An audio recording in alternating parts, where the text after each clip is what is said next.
in elementary school. My grandmother paid for a piano teacher to come, $5 a month or $5 a week. It must have been a month for once a week piano lessons in the recreation room of the school.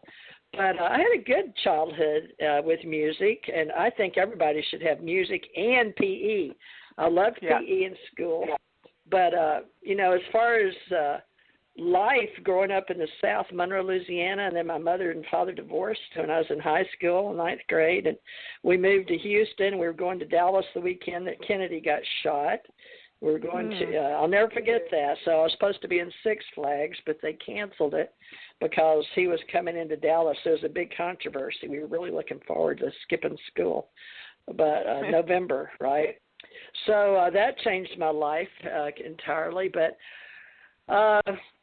as far as the tarot decks, I've got 3 here. They're just the standards. And it depends on who calls in as to which ones I use and what I feel drawn to, because I'm just doing mini readings, folks. But I am going to do my best to come back and help people. But over time, how I learned to make money for myself after my husband worked at NASA and was a musician. He was in the Local 65 in Houston. I never joined because I wasn't that professional. I was just band level trumpet player. But I did get to stand in front of the whole school on the stage and play 3 jets with me and my boyfriend, Victor Banks, and Stephen Lee Parrish, and my future husband. So I was the only woman, and I had on a green sparkly dress. I remember that.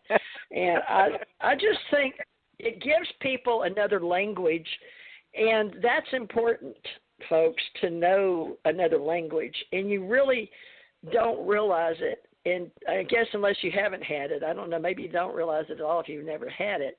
But I learned to read and write from the time I was in elementary school, and that my elementary school years mean more to me than my high school. I mean, I had more fun in high school, but see Jane and see Tom and Susan, those little readers. But the music in elementary and junior high school was so important.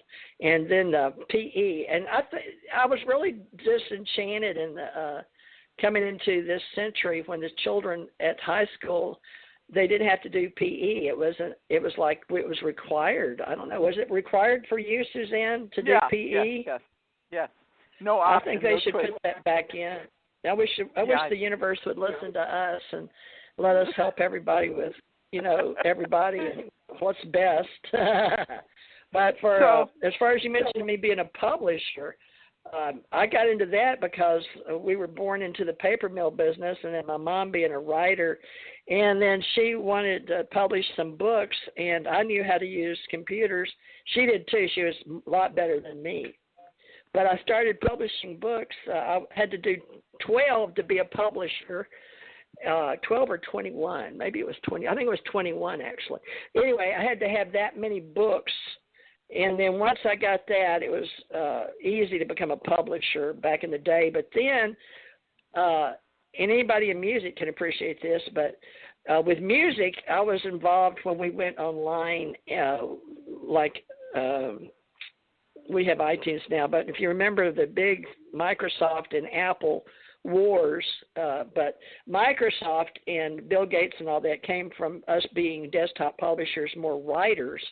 And then Apple came along, and I think Wozniak and Gates, not Bill Gates, Bill Gates is Microsoft. Who's the other guy? I put him in one of my books, not Steve Wozniak, the other guy, the real famous guy. Steve Jobs. I don't know. But Steve Jobs went and helped advocate because I had put $85,000 pretty much into my own personal life after I got off the road being a truck driver, and I wrote songs and went and recorded it in $500 hour, an hour for the Bright Engineering and all that in Nashville.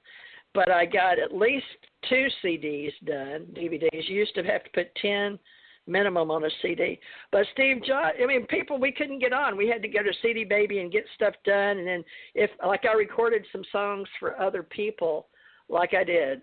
One of my favorite song, I think, is by James Taylor, You've Got a Friend. So I recorded that.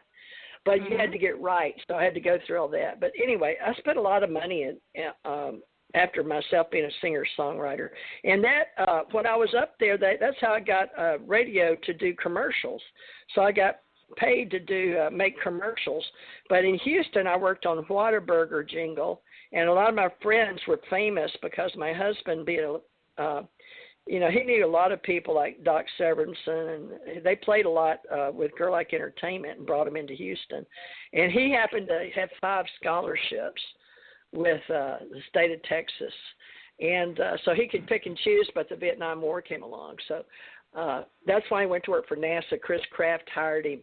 He was like straight A and had 5 scholarships, and yet he was up for enlistment on the E-1 thing. So he chose to go, and NASA hired him, and we had a baby, so that kept him out. But he's always great in music, and just always – music is important, folks. Now, all this stuff we do with working with the Akashic field and zero-point energy and quantum physics and psychics and precogs and all that, that's an important aspect of being who you are, but your whole life story. And we always say you are the author of your own life story. And then people that come to work or come to be in my group or my club or my community, I always tell them the first thing I want you to do is write your book up to now. And then I want them to write a book about their future because I love science fiction. And I want to see how they think their future is going to be 100 years from now. So keep that in mind. 2 books you can write automatically for me, or if you want me to edit them and help you. One is your autobiography, and the second one is how you see the future because I love science fiction. So I work with people about the future. Now, what about you, Suzanne? What books have you written or are you working on now? I have taken and I'm going to take one out of the drawer and show it to you, and it's the accumulated knowledge I got from my grandmother teaching me how to read feet. Reading feet in America is not as well understood or even acknowledged as it is like in India and in Israel. Reading feet is considered it's a divination art like palmistry or tarot cards. It's just as important. But in this country, this part of the country, it's just not as well understood. So I did put that information together, and that is the only thing that I've actually done. And I you know what? I tell you the truth, I've been so busy going to work, I haven't taken the time to sit down and write. But it is important, and I really do believe in my books. I don't know who I would be today without my love of books, my passion for books, and my ability to enjoy reading. That's something I think that has sort of shifted. People don't pleasure read. I see the signs in New York on the subway. It says, bring back the tradition of reading on the subway, which is a New York tradition. So, yeah, reading is... New York is really the internet area. And the internet had a lot to do with it, unless you're going to college on the internet. Folks, it's same thing in music with Pro Tools, because 15 or 20 years ago we were using Pro Tools as our software. And I haven't been recording music live or making CDs since 2005. So how many years? 15 years. I don't even have any clue how they do that anymore. I'd have to go online and research. I'll put it in here, recording tools. But I know one of the girls came on last week and said she was using Pro Tools. Right? Yeah. Recording software. So do we have anybody else listening? Nope, it's just us. Okay. Yeah? Well, hold on just a minute. I could check. Okay. It'd be nice to check. Recording free software. I know people now are all going, their books are doing the e-books now, and they're doing audio books. So that's sort of what I do here too. But let me refresh my screen. Hold on, I've got to refresh my studio. It's all done online, folks. Even my studio that goes up to New York and over to Oregon and D.C., it flops around on the satellites. I think this is your 714. 714-404, are you back, or can you hear me? I can hear you. Hi, are you just listening or hanging out with us? Go ahead. Well, I can do either, yes. How are you? Really good. Angela, this is my friend Theresa. Theresa, this is Angela. And Angela is another person who was raised in an atmosphere of knowing psychics and using intuitives and mediums. And she has the gift of doing hands-on healing, and she has the marks in her hands from Christ, the Christ markings in her hands. And it's been a journey. I've been trying to get her to do the healing work and work as a healer, and I've had no progress, none. So she's been too busy. Did you do? Oh, I'm sorry. Go ahead. She's been too busy working. She's been too busy. Well, that Mr. Yusui, I learned Reiki. Some call it Reiki. Depends on your. I guess who taught you.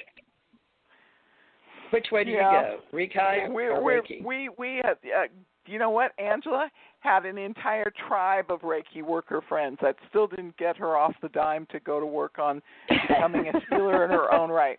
Reiki healers, Reiki masters, Reiki students are by the thousands in America. In California in particular, nurses are Reiki healers. I mean, phlebotomists, lawyers, everybody. Oh, my gosh. We've got more Reiki healers in California, I think, than any other place in the world.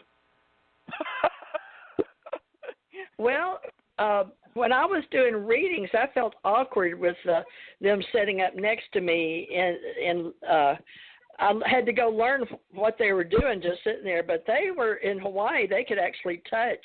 I don't know if they can in California because every state's different. But they were in Hawaii. They were actually putting their hands on healing.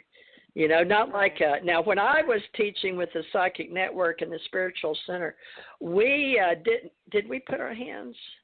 I know when we did like a laying on of hands on the head, we did that, put a person in the middle, and then we would do our superconscious work and do prayer and meditation, healing that way. But I know the laws are they're not as bad as they were back then. So I don't know what all the laws are, but I do think that it's important that we figure all this out for future assistance. But I'd like to tell everybody they all have the same skills and gifts. It's just, I guess we have to perfect them. Maybe it's that some of us don't want to, I don't know. I was teaching, Suzanne, but you're the one pulling me back in, so maybe that's your gig, is pulling people back into the business, because I've got to re-up myself. I don't know what's what anymore. So, Angela, talk about yourself and how you are somebody who takes and, you meet with different, you want to do the oils and the farming and the collecting of your herbs, and you're into all of it. Yeah. I am. I've recently found a book that I've totally connected with. Oh, good. It's called The Green Witch, and I think it just is connecting with me because it just it talks about how, not in your stereotypical terms as far as witchcraft or witchery, but just a green witch being someone who just practices. They're very solidary, and it's just the connection with everything, with the earth and the air and the people and around you. It's not necessarily a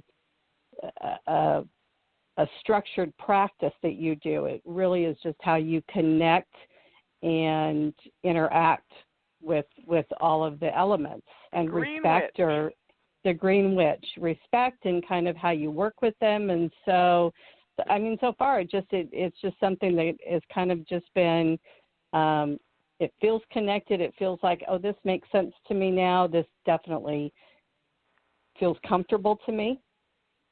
Are you reading the one that's free on who is the guy? Roland.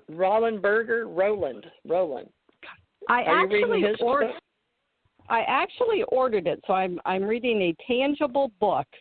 Wow. And it's You're serious. I like to touch and hold it. It's Erin Murphy Hiscock. That's how I would say it, Hiscock. So the Green Witch, your complete guide to the natural magic of herbs, flowers, essential oils, and more. Yes. Wow.